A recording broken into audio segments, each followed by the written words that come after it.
Nagsisimula ang pelikula sa North Caucasus noong 2002. Sina Igor at Senko ay na-hostage ng isang grupo ng mga extremist na mabilis na nagsimulang mag-film ng isang hostage video. Nangunguna sa grupo ang kilalang leader ng mga rebelde na si Shamil Basayev, kasama ang kanyang partner si Isha. Itinuturo ni Isha na si Igor ay isang manero ng ginto na nakuha nila noong isang buwan habang si Senko ay isang sundalo. Biglang naglabas ng baril si Shamil at pinaputukan kaagad si Senko. Si Igor na puno ng galit, ngunit nang ipihit ni Shamil ang baril sa kanya. Humakbang si Isha para pigilan siya. May halaga pa rin si Igor na maaari siyang ipagpalat sa kapatid ni Isha na nahuli. Sumang-ayon si Shamil at sinabihan ang kanyang mga tauhan na mag-empake at umalis. Pagsulong sa Ingushetia noong 2004, dumating si Major Kloyev sa isang base militar na nagsasabing mayroong mahalagang impormasyon. Nagbabala siya na nagpaplano si Shamil ng panibagong pag-atake. Ngunit sa loob, biglang kumuha ng rifle si Kloyev at tinapos ang mga sundalo. Naglunsad ng isang marahas na sorpresang pag-atake mula sa loob. Samantala, sa Moscow sa punong tanggapan ng FSB, si Teniente Colonel Petrov ay nagbabahagi ng nakakaalarmang balita. 5 advanced na anti-aircraft missiles ang ninakaw. Ang mga missile na ito ay maaaring tumama sa mga target hanggang 4 na milya sa himpapawid, at kumbinsido si Petrov na si Shamil ang nasa likod nito. Sa kabilang banda, sinusubukan ni Ravel, isa pang opisyal, na pakalmayan ang mga bagay-bagay.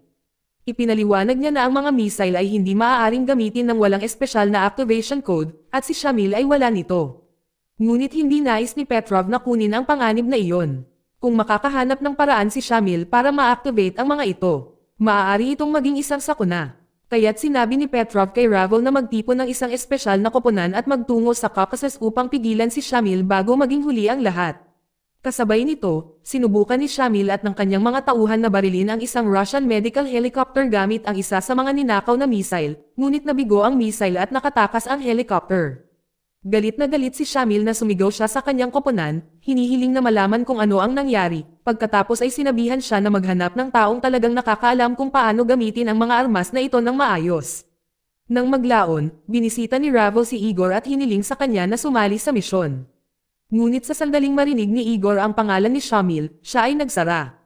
Sariwa pa rin sa kanyang isipan ang masakit na alaala ng pagkamatay ni Senko. Gayunpaman, hinihikayat siya ni Ravel na isipin ito. Ang koponan ay nangangailangan ng kanyang tulong. Samantala, ang mga tauhan ni Shamil ay nakahanap ng isang missile expert at dinala siya. Gustong malaman ni Shamil kung bakit napalampas ng missile ang target. Ipinaliwanag ng dalubhasa na ang mga missiles ay nakaprogram na hindi umaatake ng sasakyang panghimpapawid ng Russia. Dahil kinikilala nila ang mga ito bilang palakaibigan at ang sistemang iyon ay hindi maaaring baguhin. Pero may ibang paraan. Maaari silang gumamit ng mga lumang Soviet missiles na hindi nangangailangan ng mga activation code. Ang problema ay ang mga missile na iyon ay napakahirap hanapin at nagkakahalaga ng malaking pera. Walang pakialam si Shamil. Sinabi niya na babayaran niya ang anumang kinakailangan upang makuha ang mga ito. Sa ibang lokasyon, sa wakas ay sumang-ayon si Igor na sumali sa misyon. Nagtagal, binuhat siya ni Petrov at habang nasa biyahe, ipinaliwanag niya kung ano ang nangyayari. 4 na araw lang ang nakalipas, isang helicopter ang inatake. 2 missiles ang inilunsad, ngunit kapwa nabigo at sumabog lang sa hangin. Galing kay Shamil ang mga missile na iyon. Ipinaliwanag ni Petrov na si Shamil ay hindi nagtatrabaho ng mag-isa. Malaki ang suporta niya, kasama na ang pera mula sa mga foreign sponsors. Pinaghihinalaan din siyang nagnanakaw ng mga lugar sa buong rehiyon para pandohan ang kanyang grupo. Ngunit bigla, habang nagmamaneho sila, 2 hindi kilalang sasakyan ang bumilis at hamarang sa kanilang dinadaanan. Maya-maya, pabalik sa punong tanggapan. Sinisiyasat ng koponan ang pananambang. Nakakita sila ng punyal na naiwan sa pinangyarihan. Pagkatapos ng ilang paghuhukay, natunton nila ito sa isang panday sa Swinja, isang nayon sa North Caucasus. Sa kabutihang palad, mayroon silang lokal na kontak doon na pinangalan ng Mamad. Di nagtagal, binisita ni Igor at ng koponan si Mamad. Kinumpirma niya ang pinagmulan ng punyal at nagbabahagi ng isang pangalan, Izmail Salov. Isa siyang mersenaryo na ginagawa ang lahat para sa pera. Ang isyo ay ang pagiging matatag ni Salov. Ang kanyang tiyuhin, si Zorkayanov, ay ang deputy minister at pinoprotektahan siya ng lokal na pulisya. Kaya, nag-set up ang team ng surveillance sa bahay ni Salov sa Baksan. Lumipas ang 2 araw na walang aktibidad. Pagkatapos ng wala sa oras, pumasok si Deputy Minister Zor Kaitov sa bahay, na nagpapatunay na hindi ito walang tao. Makalipas ang ilang minuto, lumabas ang lokal na pulis na nagtatanong tungkol kay Salov. At sa sandaling hindi na maging mas matindi ang mga bagay, si Shamil mismo ay makikita sa malapit. Bumalik sa punong tanggapan, ipinaliwanag ni Petrov na si Salov ay hinahanap din ngayon ng lokal na pulisya. Pinadala ni Ravel at Petrov sina Igor at Tamor upang tingnan ang tirahan ni Kaitov. Pagdating doon, tumanggi ang mga lokal na opisyal na tumulong, ngunit nagbabago ang lahat ng nakilala ng isa sa kanila si Igor mula sa nakaraan. Pagkatapos ay nagtutulungan silang hulihin ang isang lalaking nagtatago sa bahay. Sa pagtatanong, binibigyan sila ng lalaki ng bagong lead. Si Sultan Ibrahimov ay isang courier na direktang naghahatid ng pera kay Shamil. Ang koponan ay naghahanda upang subaybayan siya. Kasabay nito, si Shamil ay nagtatago sa isang box truck na patungo sa isang lihim na taguan sa kagubatan. Sinabi ng kanyang tauhan, si Murad, na nakakita sila ng isang lumang Soviet missile sa Georgia. Walang mga code, walang limitasyon, at handa na itong gamitin, ngunit wala silang pera para bilhin ito. Gayunpaman, nananatiling kalmado si Shamil na sinabi niyang ipapadala ng kanilang mga Arab supporters ang pera sa loob ng 2 araw. Tinawag niya si Ilham para maghanda para sa pick-up at sinabihan si Osha na tiyaking may hahatid ang missile mula Georgia sa kanilang base. Samantala, ang koponan sa punong tanggapan ay hamarang sa isang tawag sa telepono sa pagitan ni Abramov at ng ibang tao. Lumalabas na kumukuha si Abramov ng pera na ipinadala mula sa mga Arab sponsor sa Lenin Street sa Worms. Ang koponan ay tumungo sa labas. Sa sandaling dumating sila, gumaganap si Tamar bilang isang driver habang pinapanood ni Igor at Ravel ang lahat sa isang stop. Sa tamang oras, isang sasakyan ang nagpakita sa isang lumang pagawaan. Ibinigay ni Abramov ang isang bundle ng pera sa isa sa mga tauhan ni Shamil. Sinabi ni Ravel na ito ang perpektong sandali upang magtanim ng tracker. Kung susundin nila ang pera, dapat itong humantong sa kanila ng diretso kay Shamil. Sinundan nila ang sasakyan at nahuli ang courier na nagngangalang Omar. Sa ilalim ng pressure, sa wakas ay sinabi ni Omar na ibinigay niya ang pera sa isang lalaki na nagngangalang Ilham. Wala siyang masyadong alam, pero binigay niya sa kanila ang address ni Ilham. Agad-agad, tumungo sina Igor at Ravel sa bahay ni Ilham habang si Tamar ay nanunood mula sa likuran. Sa loob, nakita lang nila ang lasing na kapatid ni Ilham. Walang palatandaan sa kanya. Paglabas pa lang nila, pumasok si Tamar at sinabing nakita niya si Ilham at hindi siya nag-iisa. Nagdala siya ng backup, mabilis na lumipat ang koponan at nahuli si Ilham. Ngunit sa halip na ibalik siya kaagad sa base, gusto ni Igor ng mabilis na mga sagot. Binuhusan niya ng gasolina si Ilham at binanta ang susunugan siya kapag hindi siya magsasalita. Gumagana ang pagbabanta. Bumigay si Ilham at sinabing, nagtatago si Shamil sa isang nayon na tinatawag na Quito. Ngayong alam na nila kung nasaan si Shamil, sinabihan ni Ravel ang team na ibalik si Ilham sa headquarters habang nakikipag-ugnayan siya sa command para humiling ng air support at strike team. Habang nasa biyahe, patuloy na tinatanong ni Igor si Ilham. Gusto niyang malaman kung paano nakawin ni Shamil ang mga missile. Sinabi ni Ilham na may tulong si Shamil mula sa mga tao sa loob ng pulisya at militar. Ngunit habang nag-uusap sila, lihim na kumakawala si Ilham sa kanyang posas. Bigla niyang sinugod ang driver. Ang sasakyan ay umiikot nang wala sa kontrol. Bumukas ang pinto at nakawala si Ilham. Samantala, sa nayon ng Quito, si Shamil ay nagtatago kasama ang kanyang ama. Ang kanyang ama ay nabalisa at sinabing siya ay nakakulong sa kanyang sariling bahay. Sinabi sa kanya ni Shamil na ito ay para sa kanyang proteksyon dahil darating ang mga Ruso. Ngunit hindi pumayag ang kanyang ama. Sinabi niya na ang digmaan at karahasan na ito ay sumasalungat sa lahat ng kanilang pinaniniwalaan. Tumanggi siyang umalis at sinabing mas gugustuhin niyang mamatay sa sarili niyang lupain.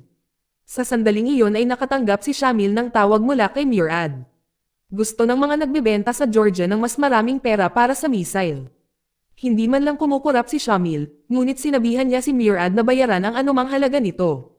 Kasabay nito, isang pangkat ng mga espesyal na puwersa ang naglunsad ng pag-atake sa isa sa mga kutan ni Shamil.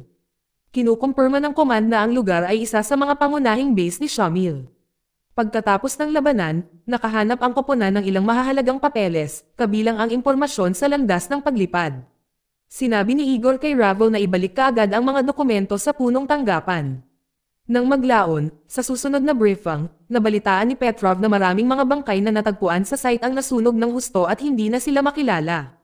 Sa ngayon, walang nakakaalam kung si Shamil o ang kanyang ama ay kabilang sa mga namatay. Sa kabilang banda, buhay pa si Shamil. Umalis siya sa base bago ang pag-atake. Ngayon sa pagtatago, tinawagan niya si Ishara upang tingnan ang ruta ng paghahatid ng missile mula sa Georgia. Pagkatapos ay mangyayari ang hindi maiisip. September 1, nakatanggap si Ravel ng kakilakilabot na balita na kinuha ng mga tauhan ni Shamil ang kanyang paaralan sa Bethlehem. Mahigit 1,000 katao, karamihan ay mga bata, ang nakulong sa loob. Ang koponan ay tumalon sa aksyon, naghahanda para sa isang pagliligtas. Samantala, si Ishara at ang kanyang pamilya ay nasa bahay na nanonood ng nakakagulat na balita sa TV. Sinalakay ng mga armadong lalaki ang numero 1 paaralan at pilit na pinapasok ang lahat. Sa ngayon, 3 sibilyan na ang kumpirmadong namatay. Ayon sa mga ulat, nasa 250 hanggang 400 hostages ang nasa loob pa rin ng paaralan. Sa Bethlehem, sumabog ang bomba sa loob ng paaralan na ikinamatay ng 12 ng tao. Ang mga larawan ng mga biktima ay nakatikip sa mga dingding at ang mga nagdadalamhating pamilya ay pumupuno sa mga kalye, nagdadala ng mga babasahin sa sementeryo. Naglabas ng pahayag si Shamil na nagdedeklare ng digmaan. Nangangako siya na sakupin ang mga lungsod, maging ang Moscow. Sinabi niya na hindi sila titigil hanggang sa bumagsak ang Russia. Malalim na napailing si Igor. Pagkatapos ay darating ang bukas na may bagong lead. Na-intercept nila ang isang satellite phone call mula sa parehong numerong ginamit ni Shamil sa bahay ng kanyang ama. Hindi nila alam kung sino ang nasa kabilang dulo, ngunit nasubaybayan nila kung saan nanggaling ang tawag. Ang koponan ay nagsimulang maghanap sa mga larawan ng mga lokal na tao, umaasa na makahanap ng isang katugma.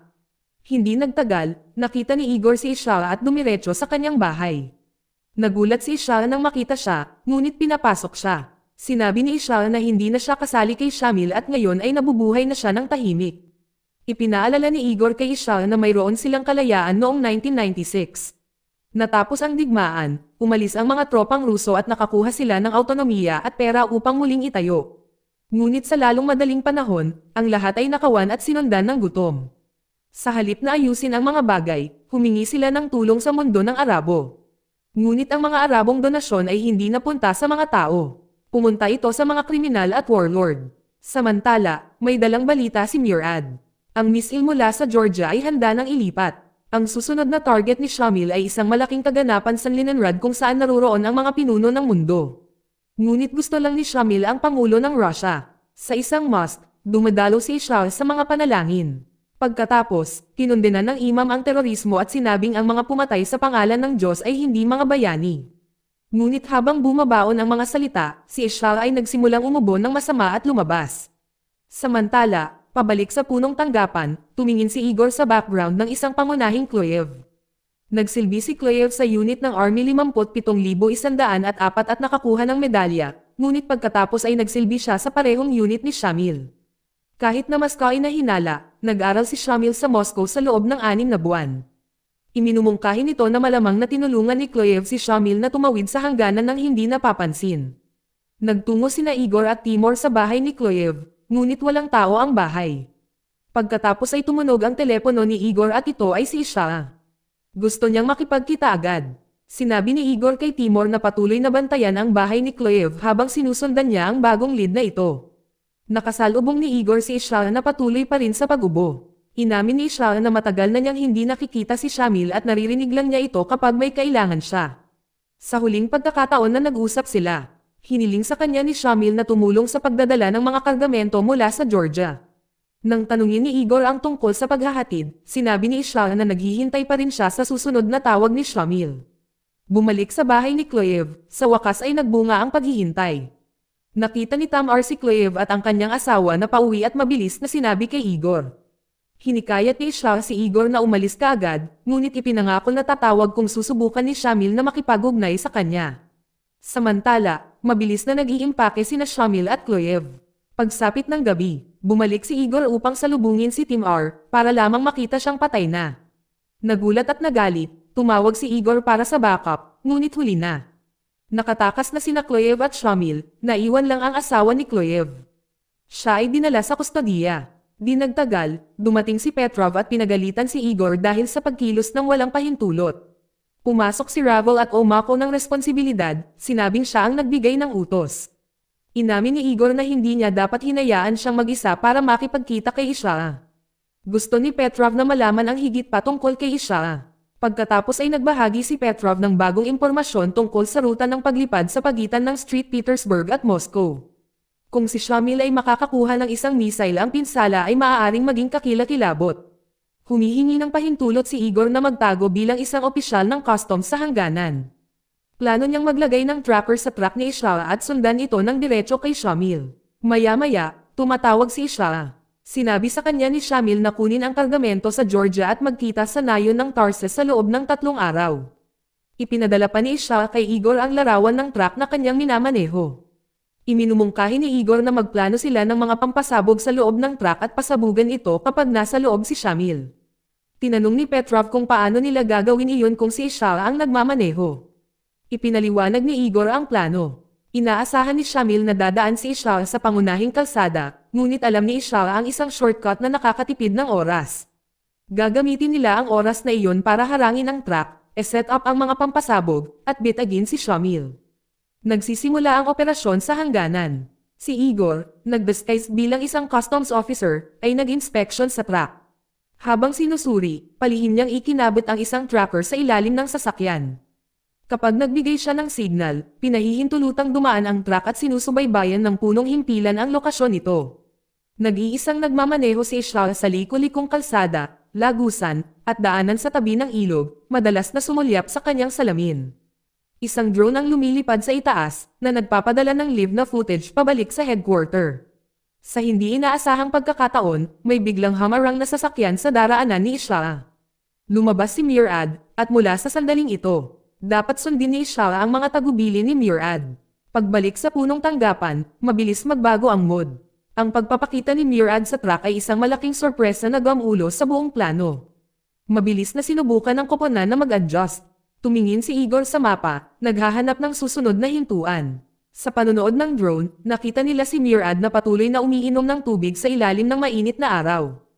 Pagkatapos ay nakita ni Igor ang isang gasolinahan mga 70 minuto sa unahan.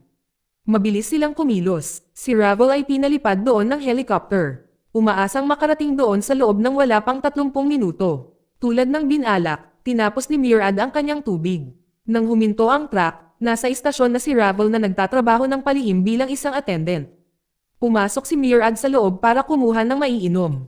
Sa labas, tahimik na ipinakita ni Ravel kay Ishara ang larawan ni Igor at binalaan siya na ang tubig ay may mga pampatulog. Nanatiling kalmado si Ishara at patuloy na nagmamaneho. Gaya ng inaasahan, nakatulog si Murad at si Ishara ay mabilis na umalis patungo sa drop-off point ng plano kung saan naghihintay si Igor. Pagdating nila, sinabihan ni Igor si Ishara na magpahinga. Pagkatapos ay sinuri ni Ravel ang kargamento at nakahanap ng mga missile at baril tulad ng kanilang kinatatakutan. Nagpaplano sila ng mga pampasabog at isang hidden camera sa loob ng truck. Binibigyan ni Igor si Ishara ng isang huling gawain, tapusin ang paghahatid. Simple lang ang plano. Kapag nakarating na si Ishara sa lugar, dapat siyang umalis sa truck at maglakad palayo sa loob ng 1 minuto.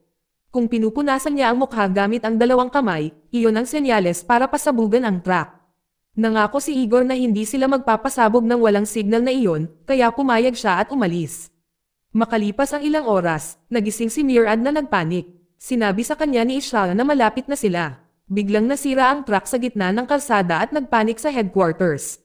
Lumalaki ang trapiko at nagsisiksikan ang mga lokal na tao. Sinusubukang i-restart ni Ishara ang makina, ngunit hindi ito gumana. Sinabihan niya si Murad na tawagan si Shamil. Sa hindi inaasahang pagkakataon, nawalan ng signal ang drone at hindi makita ng headquarters kung ano ang nangyayari. Hindi nagtagal, dumating ang mga tauhan ni Shamil na may dalang tow truck. Hinihila nila ang mga kargamento habang si Ishara ay nagtatanong kung maaari siyang umalis. Sinabi ni Murad na hindi dahil gusto siyang makita ni Shamil ng harapan. Ang truck ay umabot sa huling hintuan nito. Dumating na sina Shamil. Nagpasalamat si Shamil kay Ishara at sinabihan ang kanyang mga tauhan na buksan ang kargamento. Sa pamamagitan ng nakatagong kamera, pinapanood ng punong himpilan ang pag-akyat ni Shamil at Kloev sa loob. Samantala, hinimok ni Petrov si Igor na pasabugan ang bomba, ngunit tumanggi siya dahil naghihintay siya ng signal ni Ishara. Ngunit ang oras ay tumatakbo. Si Ishara, na umuubo ng dugo, sa wakas ay nagbigay ng signal, ngunit sa halip na tumakas, umupo siya sa tabi ng truck. Si Igor ay napunit, ngunit natukoy na siya ang tumawag, at ang bomba ay sumabog sa isang malaking putok. Nag-iisa, sumugod ang mga puwersang Russia, ang apoy ay nasusunog, ang mga labi ay lumilipad kung saan-saan. Natagpuan ng koponan ang katawan ni Ishra sa isang pagkawasak. Bilang huling pagpupugay, nagpaputok si Igor ng isang putok sa hangin. Pagkatapos ay tinipon ni Petrov ang koponan at inutusan silang umuwi. Dito nagtatapos ang kwento. Salamat sa panonood, kaibigan.